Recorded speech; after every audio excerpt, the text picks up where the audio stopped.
Hey everyone, welcome to the Coffee People Podcast. I'm your host, Ryan Woldt. This is the last episode of season 13. I'm not sure how I made it this far. I'm not sure how we made it to the end without even doing a mid-season highlight reel, but here we are.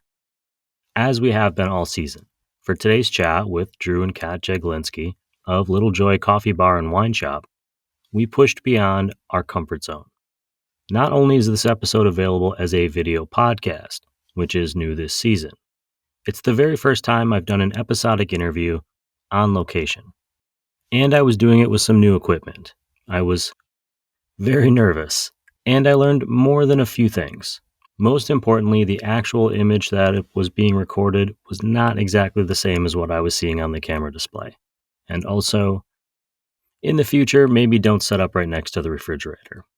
Lesson learned. So, all of this is to say, thank you for your patience with my video skills this year and for making it through another season of the Coffee People podcast. It's been a wild ride filled with the type of advice and philosophy that only seems to emanate from the mouths of coffee people. Please enjoy this episode of the podcast, and I can't wait to see you next season. And now, on to the show.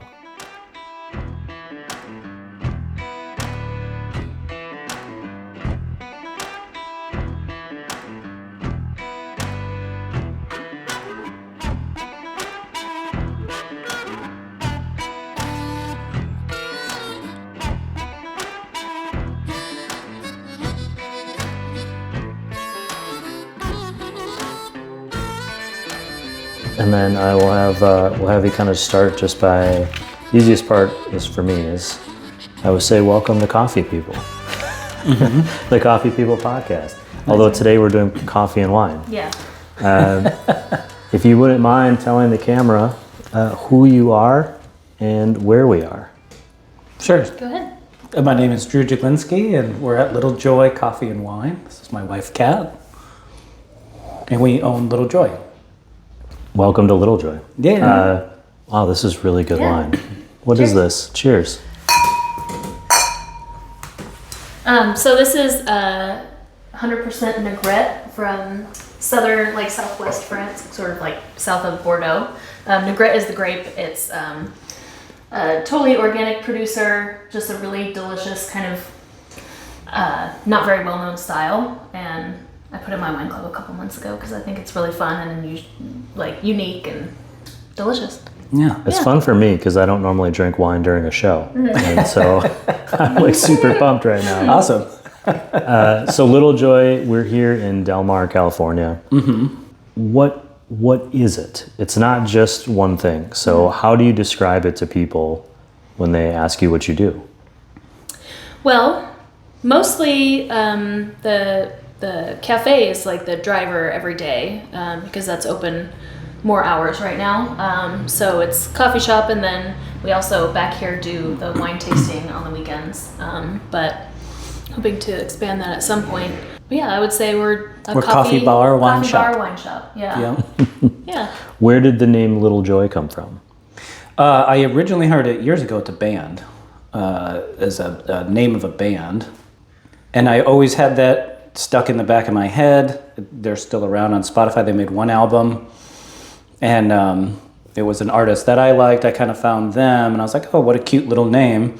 Found out that they named their band after a dive bar, and I said, that's like the coolest name for a dive bar, one of the coolest names I'd ever heard. Mm-hmm. And so when we had a short list, when we were opening the cart, we had a short list of some of the names that we liked, and Kat liked Little Joy the best, so I think we went with that one. Yeah, nothing else we could think of really fit like our philosophy either. So yeah, kind of, And to me, it's like a visual thing. We had an image somebody drew, and it's just like a little demi-tasse and an espresso, and I was like, that's it. That's, for me, is a Little Joy right there. Mm-hmm. So it goes with our theme of being a small business, maybe coming from a coffee cart environment to our tiny cafe now. But to me, a coffee is like a little joy, like life's little joys, like a simple thing that can bring you so much, happiness, or every day, like the small things that we can appreciate.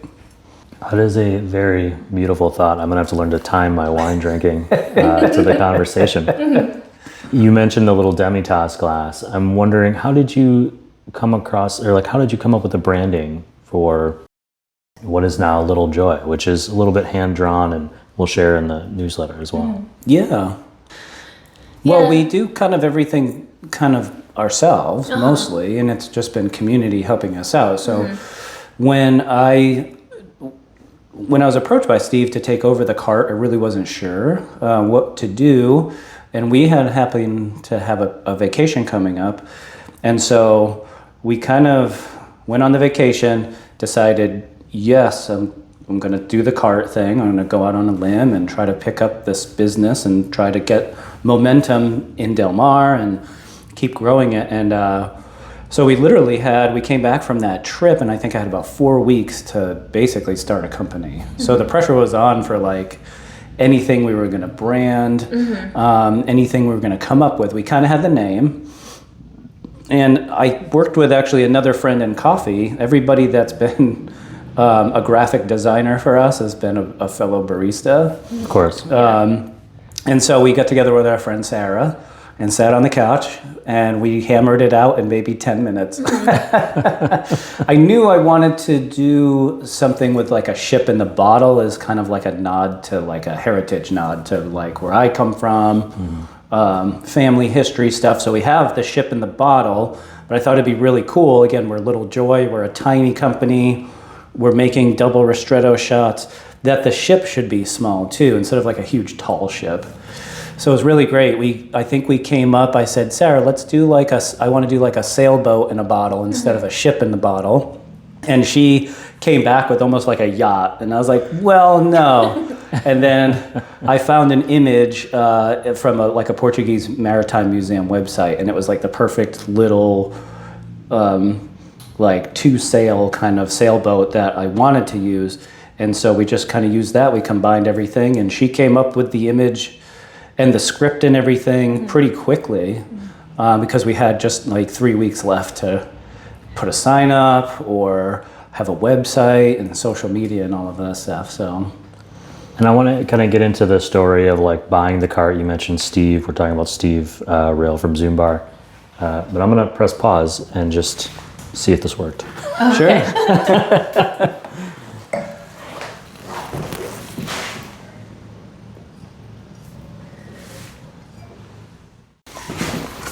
I feel very close to you both right now.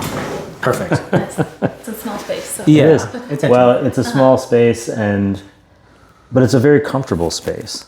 I've never been back here in the wine spot, so just in the front. You mentioned that you had a chance to buy a coffee cart. How did that come about?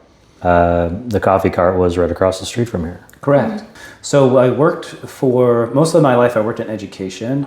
Always wanted to do a coffee shop, was my dream.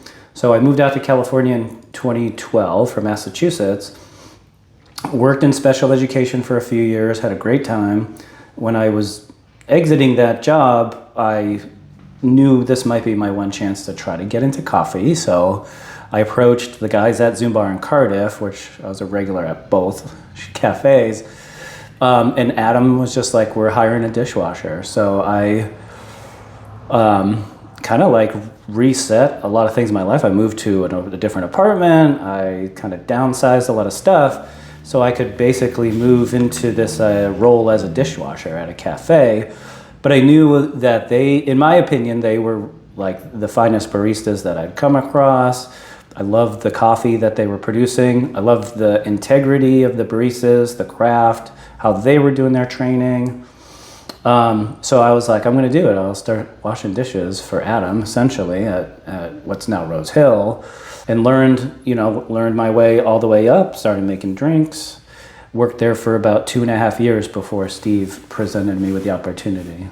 Were the two of you together at this time? We met about a year into you working there. Yeah. So we were together when we started the cart. Yeah. But we'd only been dating for about a year at that point, and yeah, we went on that trip, our first like trip out of the country together for And maybe like 2 or 3 days before that, Steve was like, "You want to like do this?" And we're like, "I don't know. It's, we'll be gone for 2 weeks." So it kind of was a lot. We talked about it a lot on that trip and worked out, a few things and got some inspiration from some great places. So yeah, that's kind of how I worked with you for the first couple years as just doing register and stuff, but I was never really that involved in like the business until we got over here on this side of the Coast Highway and opened the wine shop part of it too. So we took over. So I took over the cart from Zumbar in 2019, June of 2019, and then we were there for 5 years. So right, and rebranded right away as Little Joy, or yeah. We wanted to just start our own company. Steve was very adamant. We do our own thing. So yeah, we got to work. We hand painted our logo on a flag and figured out how to hook it into a shade sail and open for business. I actually had my very first cup of coffee in San Diego area at Zumbar at the Cardiff location, and so I feel like I owe a lot to that first cup of coffee, like where it was my first French press ever, my first like just sitting there with my own little pot in a coffee shop at the time. And so there's all these little networks of coffee people that I find that we're all connected. You're at the cart for 5 years. What do you wish people knew about running a coffee cart? Like challenges, unexpected. I think people have this romantic idea of like, oh, I'm going to set up for coffee, but they're not the ones dealing with, say, weather. I know it's San Diego, but yeah, that was difficult. Yeah, especially when you're trying to do craft coffee and you're using delicate scales and timers. Yeah, I feel like the challenge for us was less about like rain, more about wind. Like it gets super windy here seasonally. And temperature changes. And The exposure was good. I used a lot of sunscreen in 5 years. And of course the time when you got to clean is like the hottest part of the day. It's like 3 o'clock when the sun's really on us. It's a lot of challenge. It's a lot of manual work. We're stocking every day. Again, it can be as gritty as like just being outside with all of the elements, all of the people. Where we're set up here, we're on a very, very busy intersection, which is very difficult. Just the energy of traffic or people rushing to places. We see a lot over the years for sure. Yeah, that's part of it too. But then also when you're in like a mobile situation, you have to have your commissary, which we were right outside of a restaurant. So, you have, they were also technically our landlords. So we were like very kind of working on top of each other a little bit. Since it was a restaurant, they had their own flow, and then we had to kind of fit in that somehow. Yeah, that was a challenge too, kind of two places using same facilities and trying to work together on that. And then most people that ask me, that they're interested in doing a cart, I don't think they understand that you need the commissary for the health department and all the certain requirements that you need for to be a mobile food service and all the restrictions that come with it as well. So it can get kind of technical, and then it's, I would say the biggest challenge is if you want to handle a bucket of wastewater at the end of the day, you can do it, know? If you're okay with like RV plumbing and fixing things yourself and getting dirty and getting under it sometimes if you have to. But yeah, it worked for us. So I would say it's the perfect way, I think, for somebody to start small and to be personable with your customers. And I think that's lent the biggest asset for us is that we've been able to form good relationships with this neighborhood, which was my one concern when we started. It's a different market here compared to other places in North County. So I knew if we were able to add a personal touch, we were able to provide a super high quality product in our coffee, and then if I just opened every day, we could do it. What do you mean by just opened every day? Like, why was that important? I think just consistency. Yeah. We tell our customers our hours and they just forget. So it's almost like, I think we're getting to this point where like a lot of coffee shops are just people take it for granted they're open. So if it does rain, maybe that's going to hamper you that day. When we first opened, I did 7 days a week for 4 months. And then we had one friend. So, things happen if you get sick or something and you're not able to work. That's like the one time somebody comes and says, you weren't there. Yeah, of course.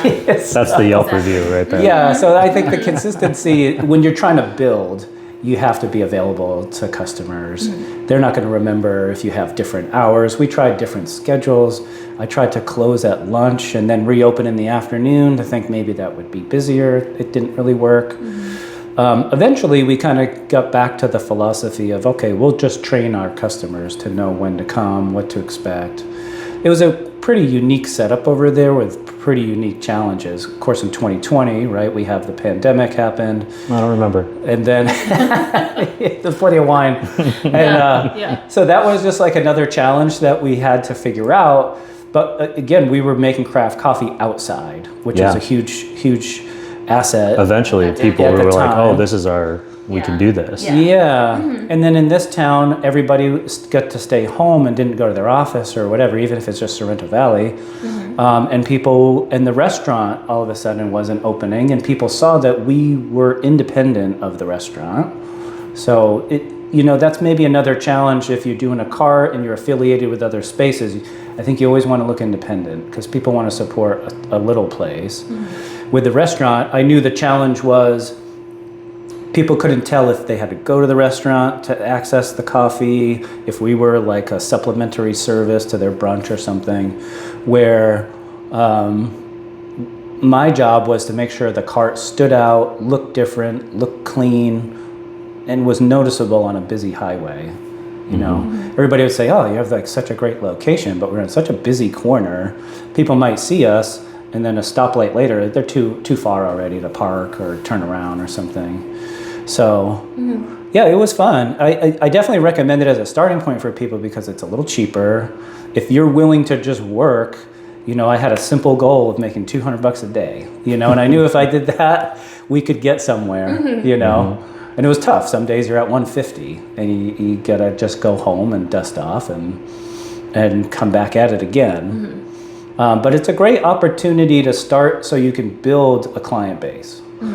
And people like to see small things trying to do something without a lot of money, without like maybe financial backing from other groups. People will support somebody that I think they know it's their passion. They can see it's their passion through the service, and you deliver the best thing you can do. And we were able to drum up some really wonderful regulars pretty quickly. When you start to get to a point where you're ready to leave the cart or a situation arises where the cart is no longer available, you find this space right across the street. I think probably serendipitous that you were watching it every day, so you knew it. And it's in your neighborhood. Did you know right away you were thinking we want to add wine into the mix? Or was that just because of the opportunity? Yeah, I think having wine service be part of the cafe was always what we thought we would do. It was something that we kind of always envisioned, but we didn't really flesh it out to this whole idea until we realized that we were getting 2 spaces at the same time. So we're actually pretty fortunate the way it worked out because this is technically a separate unit with a separate front door. We're not connected in any way. Our licensing could be a little different where we didn't have to have food service in the front, like full menu service, so that we could still have a by the glass license back here and be 21 and up back here, but the front is open to everybody at all times. So if you don't have full food service, like you can't let someone under 21 come into your establishment, which for a coffee shop that doesn't work, So the fact that these were separate, we were able to get retail up front and then tasting and retail back here. So think it was also very serendipitous that we did have the 2 spots separate. So yeah, we were planning that. Yeah, and having a wine shop has been a dream my entire career too of my own. So I was happy to jump at the opportunity too. So, yeah. Kat's been in wine for 15 plus years, so she's done retail, sales, distribution. We knew the stars kind of aligned. We were very lucky and blessed, especially to go right across the street. We were always looking to try to expand at some point. We had bigger ambitions. but I didn't think we would even stay in Del Mar. It's just real estate's so difficult. It's very Opportunities expensive here. are really hard. Yeah, landlords tend to be kind of tough. It's really hard to like get an introduction to certain spaces, but we just we were lucky. We started putting the feelers out there and people responded. So I think you're celebrating or just celebrated 1 year of the wine shop being open. Congratulations. Yeah, thank you. Has it been what you expected? I don't really know how to answer that. I mean, yes and no. I knew a lot of our coffee regulars were going to love the wine shop too, because we had, sort of put the word out that was going to happen. We knew almost a year before we got here that a year before we opened, that we were going to have the wine concept and try to have a wine club and that sort of thing. So we buttered them up pretty good. We really were talking it up and got like email signups early and stuff. So I knew that a lot of those people were going to come, but I didn't really realize how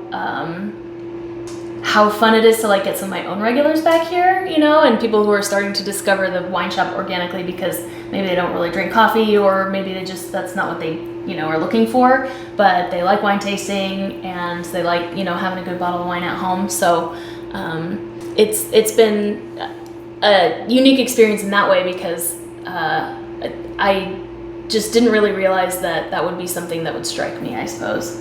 And another fun thing that I realized as being here for a year is, the coffee regulars have their different morning routines, but when they come to the wine shop, maybe they can meet somebody who we've known for years because they've come for 5 years to the cart, but they never interacted because one of them comes at 8 o'clock and one of them comes at 11. And now they're here at 5 p.m. on a Friday night and they're getting to know each other. So it's a whole like extra community builder for us back here. It's really fun. Yeah. Yeah, we knew when we opened back here, we had a 3-prong approach, which would be 1, obviously selling bottles of wine. 2 would be the tasting flights. And then 3, we have a really great wine club. And we knew we could get some momentum with the wine club already through our regulars that were excited about us expanding. And I mean, that's the testament to great customers, right? Like, then they knew we were going to expand. They were so stoked because it's like their favorite coffee shop, and what they've been supporting is taking that and taking it further. So they were really excited. And again, to just be right across the street from where we were, nobody had to change the way that they bike to work or the way that they walk their dog and all that stuff. So we were just lucky that we didn't lose anybody when we moved. Yeah.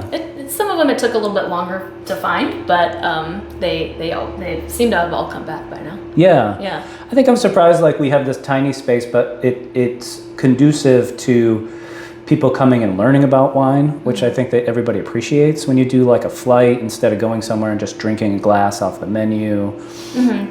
Kat's really great about explaining the wines, explaining where they're from, but also why we chose them and why we like them. And we always try to, let people know there's certain wines for certain occasions. There is a beach wine versus the wine you want to bring to dinner to impress somebody's parents, or versus a gift for somebody. So it's been kind of fun to work with people to see what they need it for. And then with our small variety, we almost hit all the check marks for what people are looking for too. So I was in a restaurant yesterday, and there was a wine on the menu that was just listed as orange. I'm assuming that's like a thing that you can tell me about later. Speaking of which, we should take a break and have some wine. yeah. It was at Docent in Carlsbad Village. It's like a new beer tasting room, and they had just like 2 wines on the menu, and one of them was just orange. Just orange. Yeah. And I said they had one out on the shelf, and it looked like orange drink. Oh yeah. Yep. It was wild. Yeah, they're kind of trendy. Some are really good. I'd say the first one I had maybe 10 years ago was not, but they're all really great. Yeah, they can range in flavor profiles just as much as any like white wine or red wine. So you can get some that are like floral and pretty and nice and fruity, and then some that are just like mineral driven, like rusty, irony. That it just kind of runs the gamut, which is fun. But sometimes come across stuff that you don't like, just like with any other type of wine. So Yeah, and there's just super traditional, right, where they're made in amphora. So a lot of traditionally in Georgia, particularly in other places where pre-barrel, like aging and all of that stuff. It's a very ancient way of making wine that has come to be hip again. All the old things come back around, which actually leads us into this next question. You sort of actively eschew social media. When I compare Little Joy coffee shops, like social media to other coffee shops, it's almost non-existent, which I love personally. Is there a reason for that? Is it just a bandwidth issue? Is it just this isn't our audience? Yeah, that's as a business in 2025 to not do social media. Right, we do it because we have to, right? Yeah, and we kind of only do Instagram. We don't do any other like platform. Yeah, there's several reasons. Yeah, and part of it is just because we don't have time. Don't. Yeah, so it is a bandwidth thing for sure. And I'm very picky about aesthetics and stuff, so I don't like to post unless we think it's really kind of crisp and perfect. But I also think it's kind of punk rock, and it goes back to Steve too, like in Zumbar, they never really advertised, right? And same with Cardiff now and Rose Hill, it's like, we never considered that as a major driver. I think instead it's a different approach, which I like. I think a lot of people focus a lot on social media, and I follow a lot of cafes. But I think it's kind of punk to just not worry about that as much. Yeah. Obviously, we're trying now to do a little bit more for the wine shop since it's kind of hidden and its own thing. So somebody just filmed a little promo video for us. We'll post. But in social media is like a tough thing for, I think, me as somebody in my generation, where I don't like getting advertisements, right? And I don't really particularly always enjoy the things that I see on social media. So I try not to be on social media as much as possible. But I think it kind of goes back to the school of philosophy that we all started with Zumbar, that if you're good and you're true to your customers, that you make a different relationship.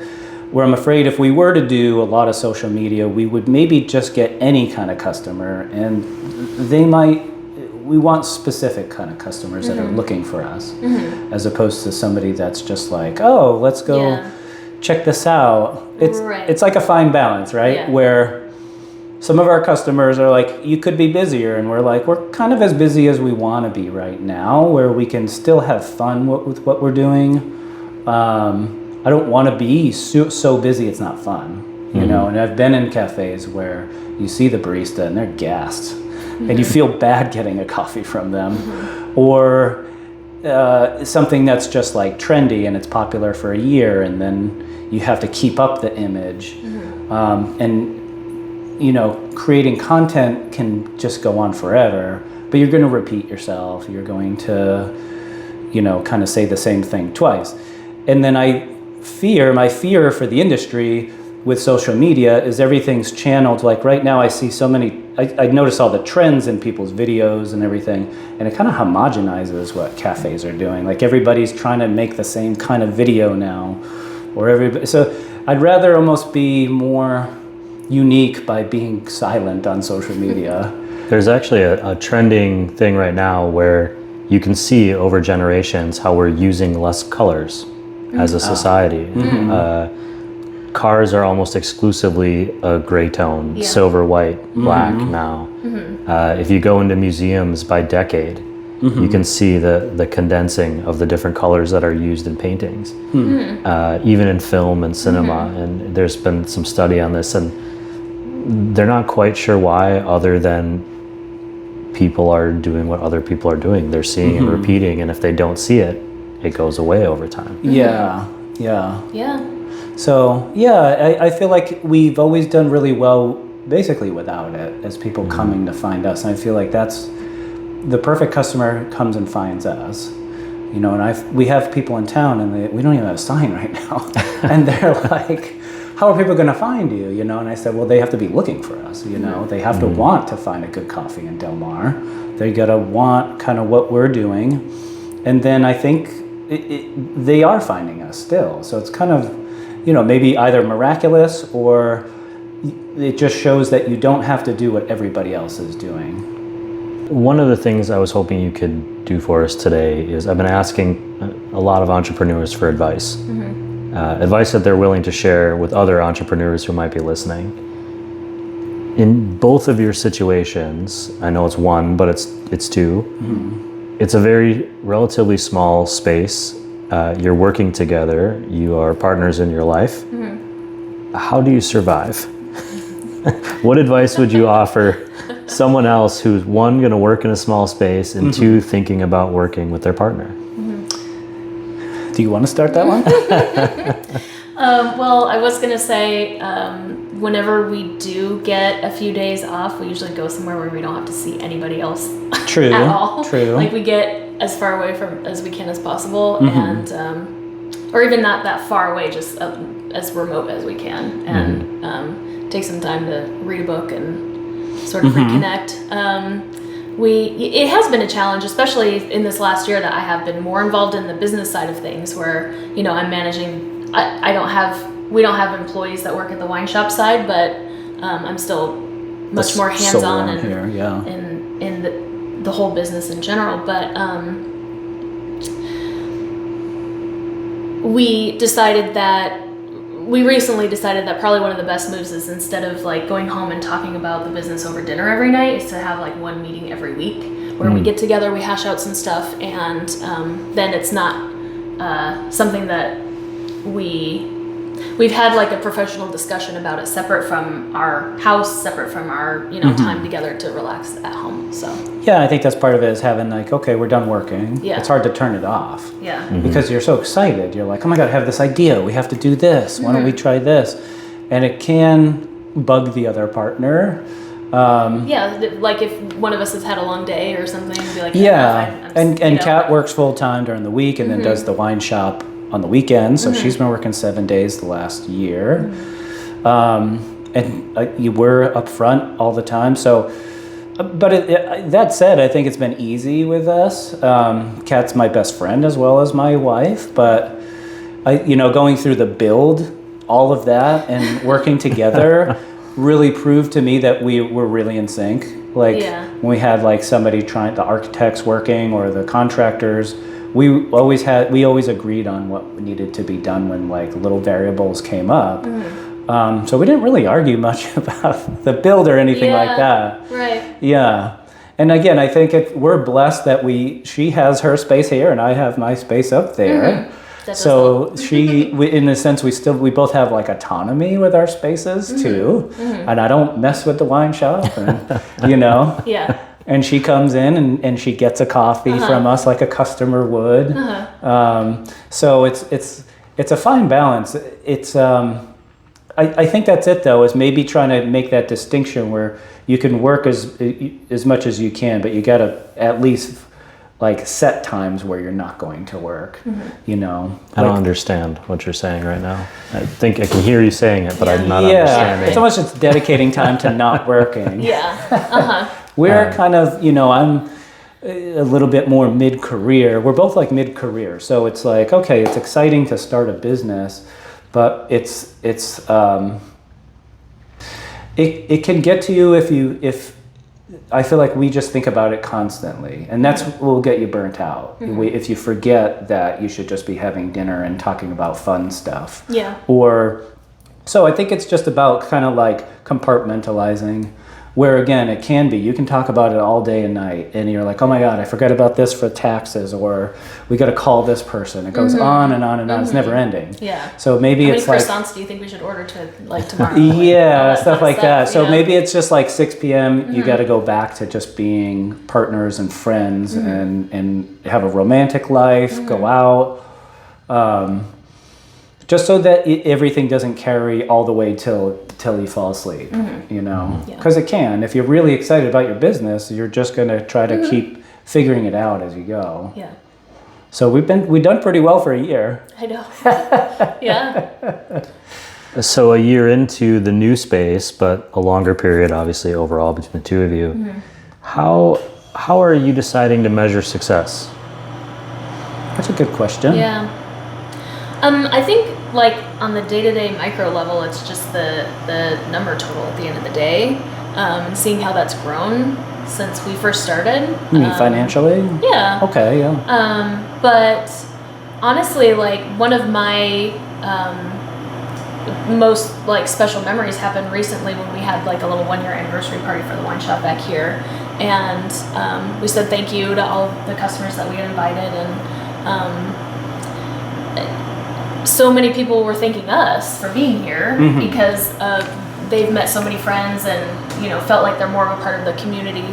Del Mar is an interesting town in that half the houses are empty like most of the time because there's a lot of short-term rentals. A lot of people are just here seasonally and that sort of thing. And stuff too. But the people who do live here and want to have community like didn't really have a place to do that before we came around. We're still the only all spread out, yeah. and maybe alcohol based or like people would go for happy hour or whatever, but there was never a place for people to come and like check in the morning. And so I think that makes me feel successful more than anything else, just having all of these people who have become our good friends also become friends with each other and notice and appreciate that this is the place that it happened. Yeah, I like that this is like, again, this is their home in a way, or their third place, right, as people talk about now, where you can meet other people, network. That's what I always love about a good cafe, is like I've met some of my best friends at cafes versus maybe a bar or some other organized event. It's more about, I always say, I get to see people at their best in the morning and brightest. The success part, obviously you got to make ends meet, right? We're in Southern California and it's very expensive to live here, but we live simply so that we can do what we love. I think we live within our means. And success for me, I'm not like a huge money person. We just want to kind of hit our like basic life goals, which are pretty simple, I think. But yeah, I think maybe at the 1-year anniversary, I felt like we had achieved already what we set out to achieve because we created a community where there was a lack of opportunity for community. And to see two people that are best friends now because of the coffee shop or the wine shop, or a group of people that are all neighbors that didn't even know each other before, I think is the ultimate goal of what we're doing. I like to consider what we're doing like an art project instead of a business or a cafe or a wine shop. It's more about how can we make a statement, sort of. And everybody wants like a meaningful job, right? So it's like you can make coffee and take the buck and give them the cup, or is it like, to me, I learned so much from so many people. I try to have a conversation with almost everybody. If people are traveling, we get to give them some suggestions about where to go. And it's amazing to me, we have people that'll come back years later and they're like, you guys are still here, or they found us over here now. They're like, we thought you were gone, So to me, I think that's a success right there, is people remember you, you're their favorite coffee shop. That's all I could really dream of, really, is like somebody it's again, creating art. I have a whole philosophy about latte art, and it's all about that too. For me, what do I get out of the fulfillment? It's like I get to personally create something for somebody, the best that I can, in front of them, in an interactive kind of thing, and then my work, I get to deliver it to somebody and look at them in the face. And I don't know many other people, artists included, where you create an artwork and you present it to somebody right there in front of them.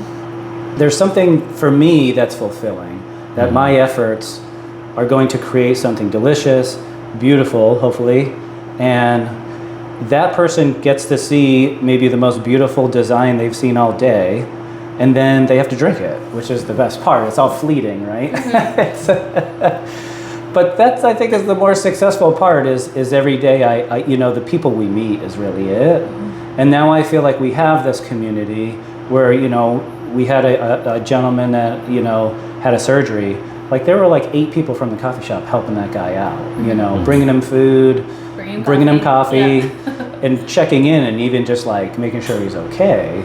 So I think that that's something that's needed in our culture, where a lot of coffee, obviously in the last 30 years in this country, has become more of a chain thing, right? And it's a commodity, and you go in and you get your coffee and you go to work, and people lost that vibe of maybe European cafes where you walk to your cafe, you check in with your neighbors, and then you go start your day. So I kind of, to me, that's more success than like the money. I would never tell anybody, if you want to be rich, get into coffee. Yeah. You know.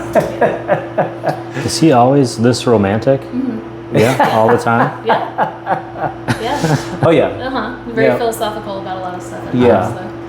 But that's all important. If I was to leave a job, like I had a more corporate background, I worked in education and everything, and then it was like, okay, now I'm going to go do a coffee cart where I'm going to maybe take home $100 a day.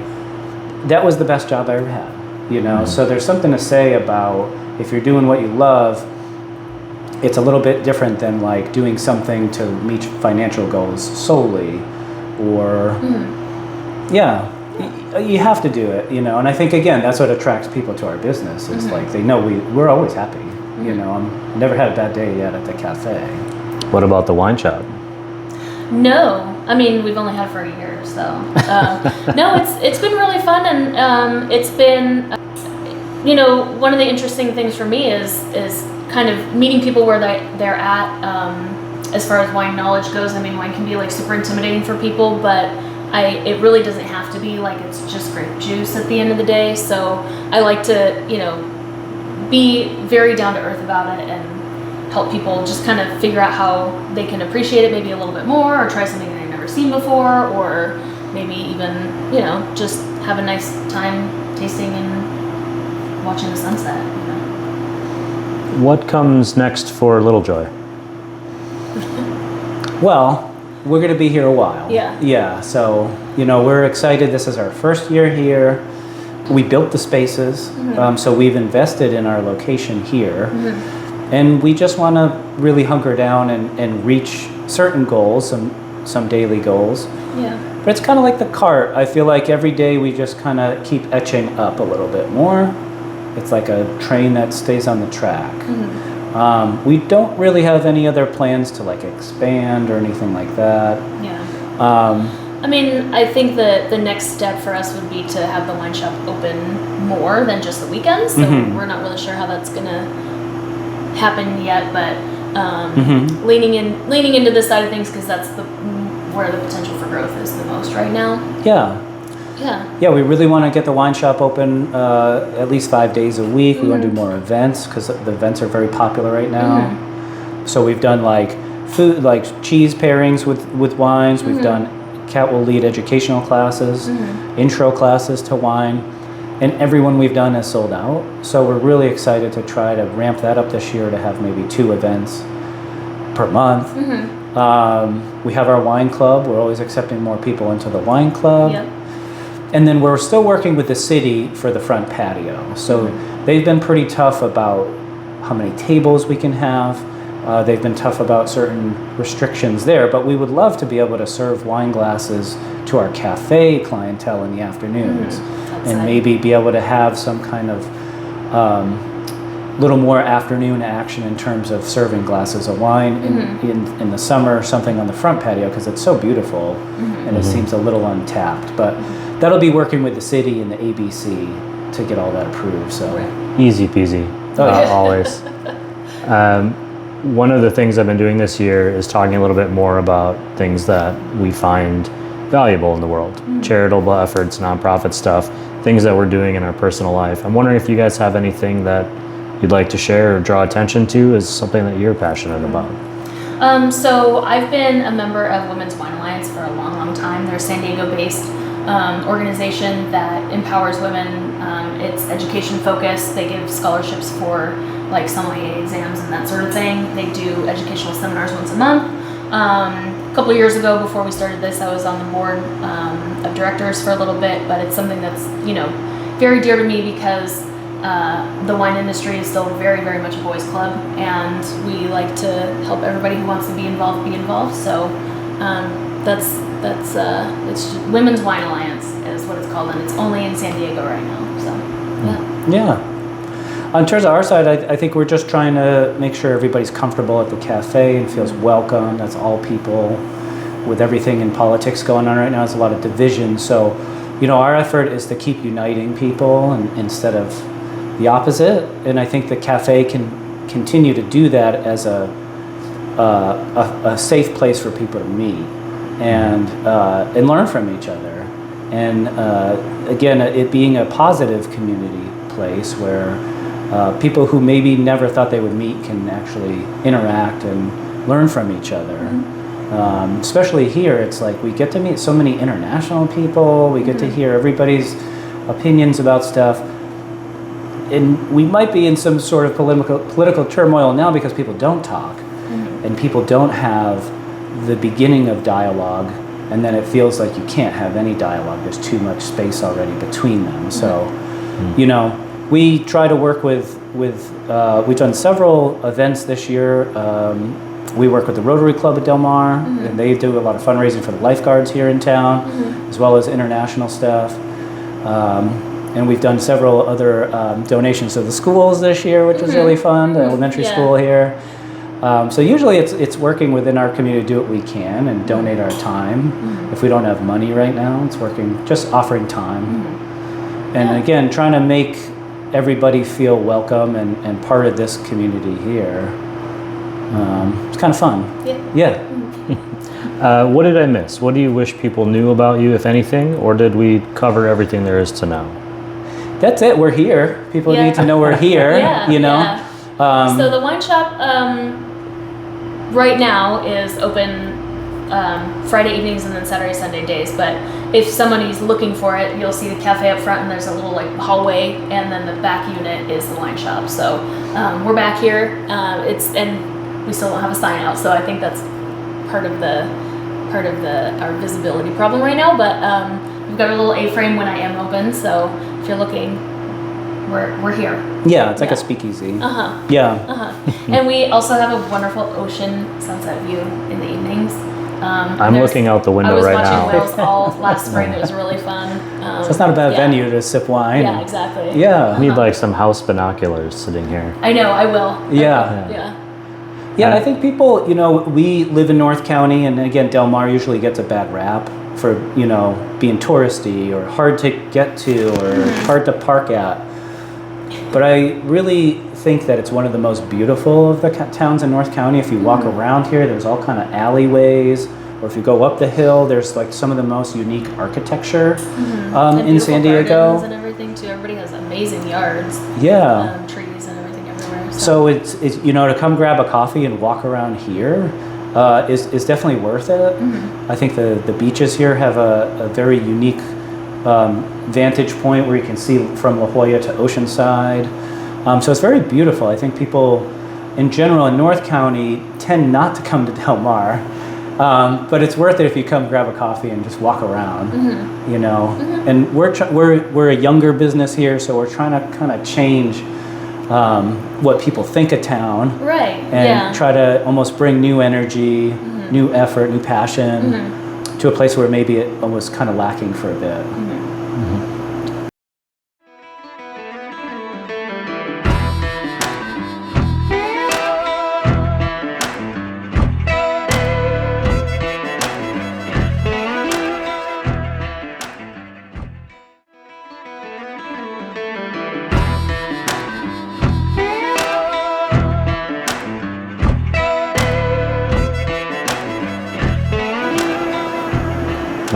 Make sure I get all the wine in the background.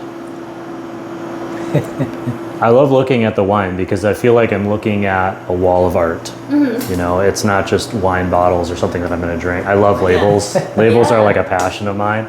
Well, it's funny. It's I have this conversation with a lot of my customers. Like, it's the same philosophy as you eat with your eyes first. Like, if I presented you with two wines at the same price and one has a cuter label, and they're the same wine, you're going to get the cute label one. So. Yep.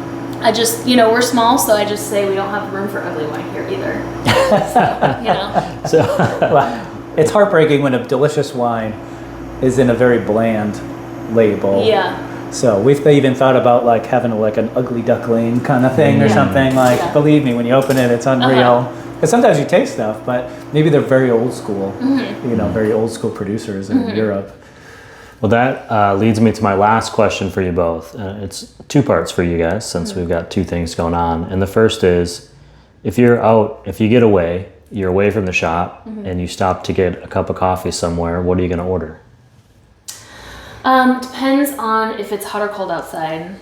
Usually I'll do a cortado or like a tiny iced Americano.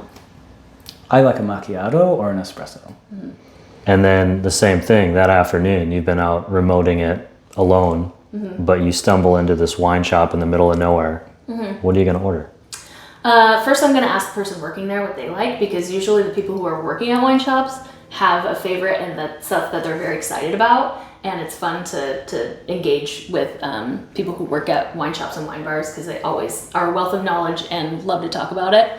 But usually I'll go for something white or rosé, like high acid, super refreshing, especially if it's in the afternoon still. I like to stay on the lighter side of things.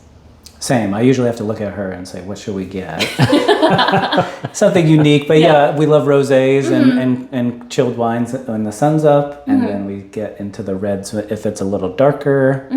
I usually try to find unique stuff. I love Italian wine, so we're always into what's Italian on the menu. But open to anything, really. Yeah. Portuguese, anything Portuguese I'll order. Yeah. But yeah. Yeah. And we're excited. There's lots of fun new places opening that are finding unique wines and finding really good bottles. So there's a lot of fun stuff to explore still. Well, I really appreciate, one, you've invited me into your space, so thank you. And the time, and our third guest, our cooler over here, which I'm sure we're going to be hearing a little bit of during the show, something to know, a learning experience. But thank you guys for being on Coffee People. Oh yeah, thank you very much. Thanks for having us. There, that was it. Cool. Perfect. I hope that was not too painful. No. That's easy. We could just talk about ourselves all day. Yeah. Hopefully we were good.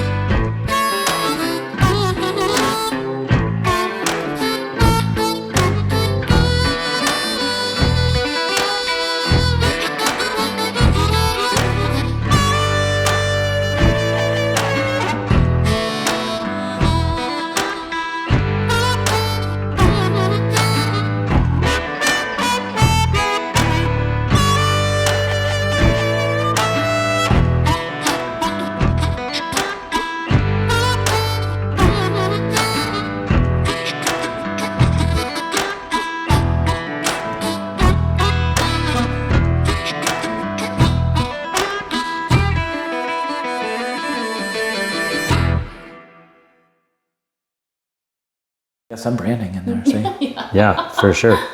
If you had to pick the best label.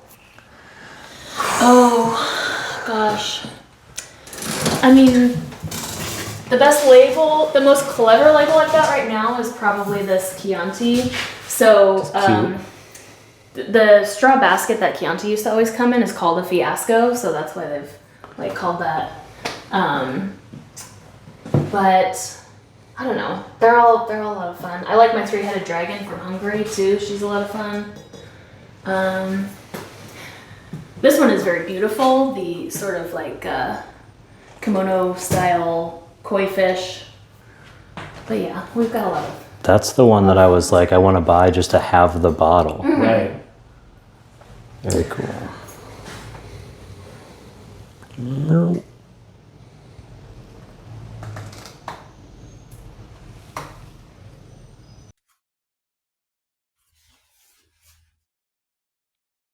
I think it looks all right. A little rowdy.